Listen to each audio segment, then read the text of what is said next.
ভাই আমার একটু ঠান্ডা পানি খাওয়াবেন, গরমে না আমার গলাটা একবার শুকিয়ে গেছে গা। ঠান্ডা পানি খাইবা? ঠান্ডা পানি খাইলে গেলাম টিয়া লাগবো। ভাই আমার কাছে তো টিয়া নাই, আমি সারাটা দিন বাঙ্গারি বেচা খাই, আমার খাওয়ান না একটু ঠান্ডা পানি। টিয়া না থাকলে সর, আমি তো ফ্রিতে পানি খাওয়াইতাম বুঝছি না।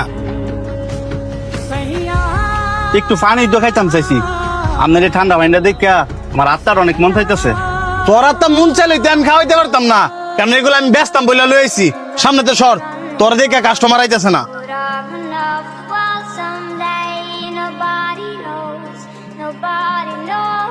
লোকটাই টিয়া লেগে ঠান্ডা পানি খাইতে পারলো না, আর আমি টিয়াদা ঠান্ডা পানি কিনা মুখ দিতেছি। এই যে ভাই, পানিটা ধরেন। ধন্যবাদ ভাই।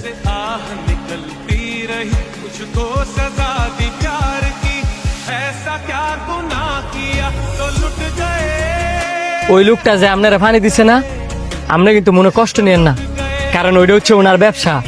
না না, আমি মন খারাপ করি নাই, মন খারাপ করি বা কি হইব। ঠিক আছে, আপনি যান। ভাই, পানির অপর নাম কি জানেন? হ, এটা আবার কেটে না জানে? পানির অপর নাম জীবন। আপনি জানেন পৃথিবীতে এমন একটা জিনিস আছে যে প্রত্যেকটা মানুষ চাইলে ওইটা দেওয়া উচিত? কি এমন জিনিস যে চাইলে আমার দিতেই হইব? পানি। পানি এমন একটা সম্পদ, আপনি পৃথিবীর যে কোনো জায়গায় যান, সবকিছু ছায়া না খেতে পারলেও পানিটা আপনি ছায়া খেতে পারবেন, কারণ আল্লাহ পাক পৃথিবীতে এত পরিমাণের পানি সৃষ্টি করছে।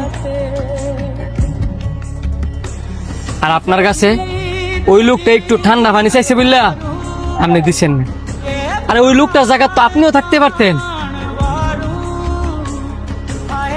ওই লোকটার আত্মাটা মনে চাইছিল একটু ঠান্ডা পানি খাইবার লেগে, আপনি লোকটার পানি খাওয়াইছেন না।